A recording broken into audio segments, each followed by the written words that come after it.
right, let's take a look at lesson 104 today. Lesson 104 addresses semicircles, arcs, and sectors. So we will start with the semicircle. So what a semicircle is it just means half of a circle. So we have this prefix semi, which means half. So half of a circle. So how do we find the area of a semicircle? Well, we would find the area of the whole circle, and since a semicircle is half, we would divide that area by 2. So the area of a semicircle is half the area of the circle. So the same thing works with perimeter. How do I find the perimeter of a semicircle?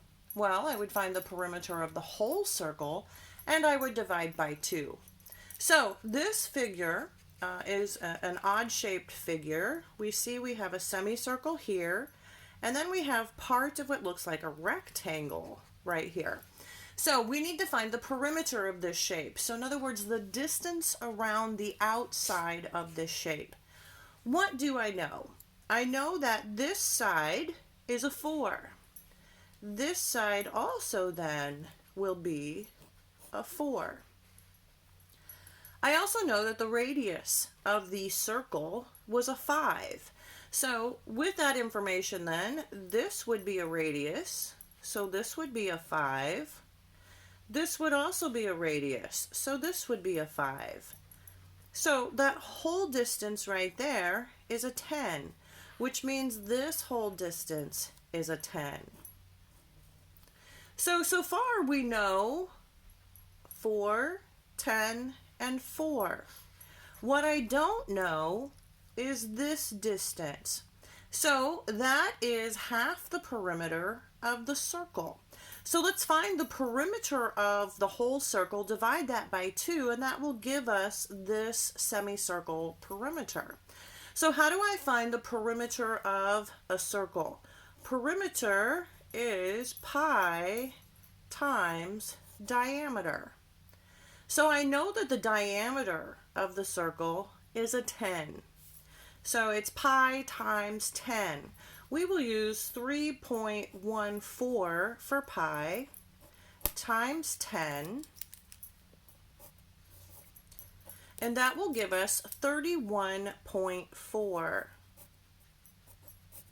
That would be the whole perimeter. But I only need half of the perimeter, so I need to take the perimeter and divide by 2. So 31.4. So 31.4 divided by 2. So 2 goes into 3 one time. 1 times 2 is 2. 3 minus 2 is 1. Bring down my 1. 2 goes into 11. 5 times. 5 times 2 is 10. Subtract. Bring down my 4. 2 goes into 14. 7 times. 7 times 2 is 14. And that's the end of my division, because I end up with a 0. Okay, so my decimal point was here. I can't forget to bring that decimal point straight up. So this distance, this semicircle, is 15.7 units.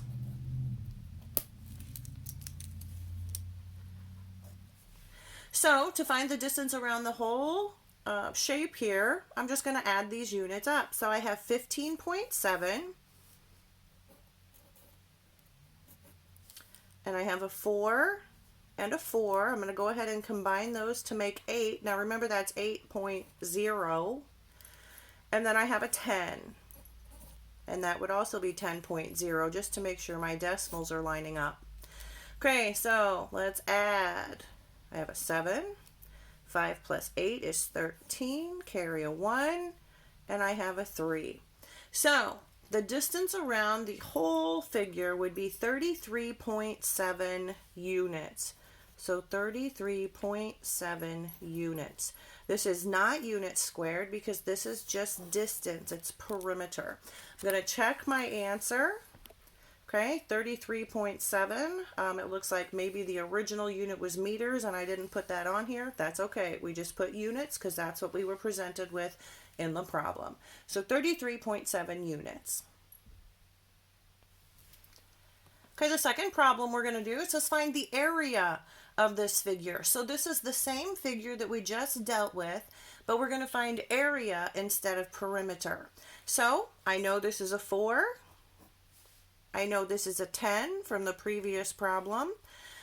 So if I look at this rectangle here, I can easily find the area of the rectangle. It's a 4 by 10 rectangle. So I multiply 4 by 10 and I get 40 units squared.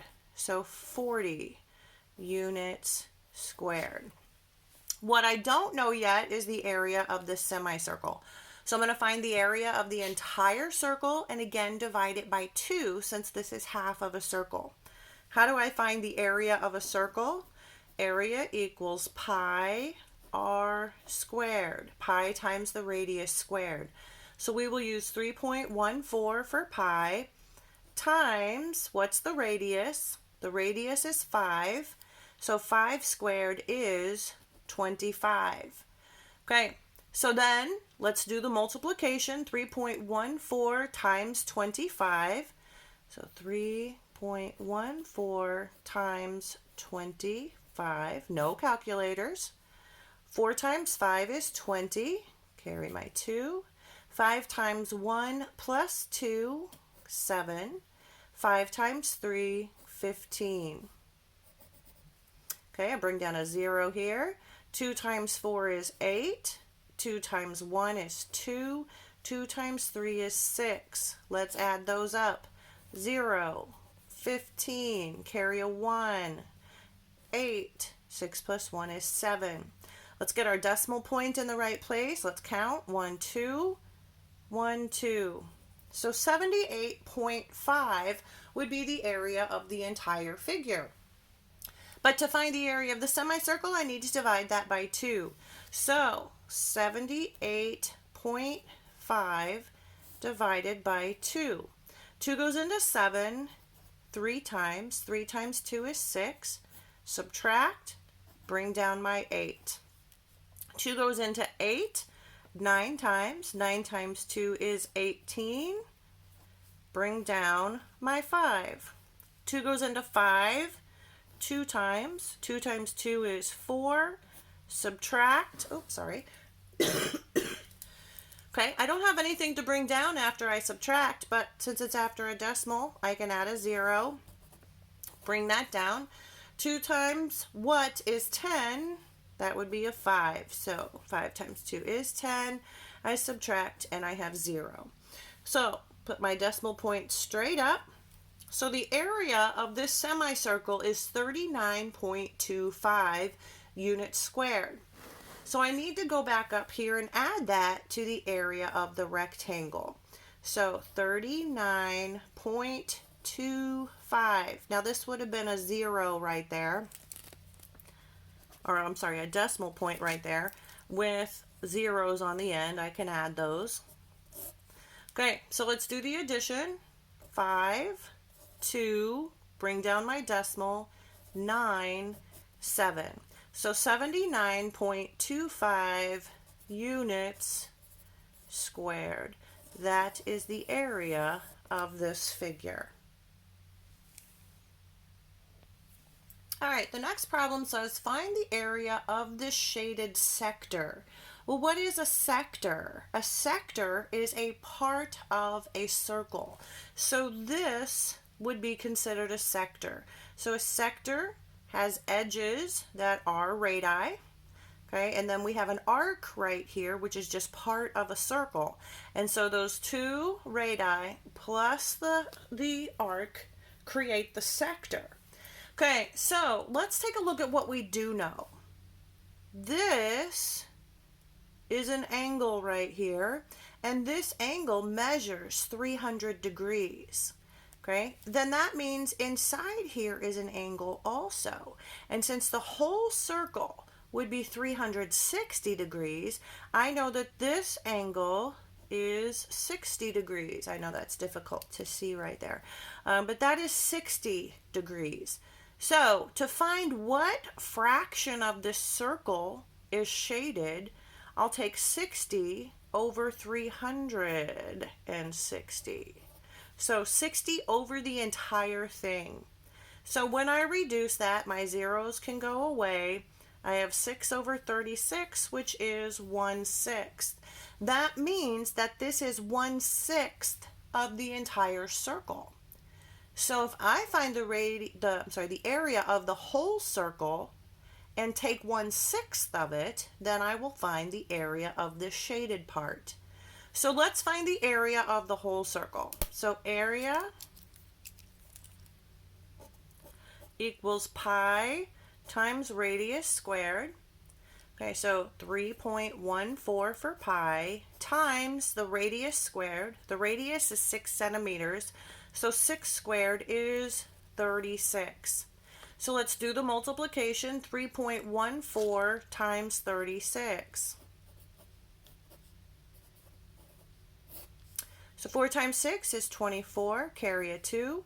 6 times 1 is 6, plus 2 is 8. 6 times 3, 18. Bring down my 0. 3 times 4 is 12, carry a 1. 3 times 1 plus 1 is 4. And 3 times 3 is 9. So let's add those together. 4 plus 0 is 4. 8 plus 2 is 10, carry a 1. So 1 plus 8 plus 4 is 13, carry a 1. 9 plus 1 plus 1 is 11. Let's put our decimal point in the right position. We go over 2. So 113.04 would be the area of the entire circle. But remember, I need 1/6 of that circle. So I'm going to take 113.04 and divide by 6 to find this area. So 113.04 divided by 6. So 6 goes into 11 one time. 1 times 6 is 6. Subtract, bring down my 3. 6 goes into 53 8 times. 8 times 6 is 48. Subtract, I have a 5. Bring down my 0. 6 goes into 50 8 times. 8 times 6 is 48. Subtract 2. Bring down my 4. 6 goes into 24 4 times. 4 times 6 is 24, and I get 0. Okay, so let's put my decimal point up there. So it looks like 18.84. And so we have our units this time. This is centimeters. It is area, so it's centimeters squared. So 18.84 centimeters squared would be the area of that sector. All right, I mentioned just briefly what an arc was a little bit ago. An arc is just part of that circle. So this is an arc, but also this giant part of the circle is also an arc. And we have names that we can call the arcs depending on how big they are. So a minor arc is an arc whose measure is between 0 and 180 degrees. So 180 degrees would be half of a circle. So it has to be just less than half of a circle to be a minor arc. A major arc would be an arc whose measure is between 180 and 360 degrees. So we're looking at more than a semicircle. So we're looking, for example, this is more than 180 degrees because it's more than half of a circle, but it has to be less than 360 degrees because that would be the entire circle. You might notice some of the terminology here. It says for a minor arc, it has to be between 0 and 180 degrees, so it doesn't include 180 degrees. A major arc is between 180 and 360. So again, it doesn't include the 180 degrees. Why not? 180 degrees exactly would be called a semicircle. Okay, so it's neither a minor arc nor a major arc. Okay, so here's an example, minor arc, this little short piece. major arc this long piece. And this is the problem we just did, if you remember a few minutes ago, where we had to find the area of that sector that was shaded. All right, so this one says, if the central angle measures 70 degrees, what is the measure of the major arc? Okay, so let's ignore this measurement right here. It says the central angle measures 70 degrees. Now remember, the central angle is the one that is with its vertex at the center of the circle. So if this angle inside there measures 70 degrees, says what is the measure of the major arc? Now, interestingly enough, if this angle measures 70 degrees, then if we follow these edges of the sector up, then this arc measures 70 degrees. So if the angle is 70 degrees, the arc is 70 degrees. So if this arc is 70 degrees up here, it wants to know the measure of the major arc. That's the big one. So I know that the whole thing is 360 minus the minor arc here, which is 70 degrees. I get a 0 and a 9 and a 2. Okay, that means the remaining arc, since it's 360 total, minus the 70, that means the major arc is going to measure 290 degrees. All right, last problem for lesson 104 that I'm going to go over. This one says a minor arc with a radius of 2 centered at the origin is drawn from the positive x-axis to the positive y-axis. What is the length of the arc? Okay, so we have a minor arc, so we know it's going to be less than 180 degrees. It has a radius of 2, and it's centered at the origin. Well, we know where the origin is. That's at the 0. Okay, so has a radius of 2, so whichever direction I'm going in, I'm going to go 2 units. But it says that it is drawn from the positive x-axis. Well, here's x. These are the positives. These are the negatives on x. So from the positive x-axis, so it's going to start at the 2 since the radius is 2. And it goes to the positive y-axis. Here's the y-axis. Positives, negatives. So it's going to go to the positive 2. Okay, so it's an arc. It's part of a circle. So it's going to look something like that. It says, what is the length of the arc? Now, we could find the degrees of the arc pretty easily, but what we need is the length of the arc. So if this were a complete circle, okay, then I could say, well, find the area of the circle. And that's what we're looking at here, except we're looking at the perimeter of the circle. So we can find the length of this. So if I find the perimeter of the whole circle and divide it by 4, I'm going to have that measurement, and that will tell me the length of the arc. So to find the perimeter of a circle, I take pi times diameter. So pi I know is 3.14 times, what is the diameter? Well, let's look at what would be our full circle here. This radius is 2, this radius is 2, so the whole diameter would be a 4. So let's do the multiplication. 3.14 times 4. And again, this is finding the perimeter of the entire circle. So 4 times 4 is 16, carry a 1. 4 times 1 plus 1 is a 5. 4 times 3 is a 12. Okay, so get our decimal point, 1, 2, 1, 2. So the entire perimeter is 12.56. But I only need 1/4 of that, because this is 1/4 of the entire circle. So now I need to go back and take my 12.56 divided by 4. Well, I just multiplied by 4 to get it, so I can go backwards, divide by 4, and what do I get? 3.14. If you don't believe me, go ahead and take your 12.56, divide by 4 on paper. You will get 3.14. So this length of this arc is 3.14 units. All right, enjoy working on lesson 104.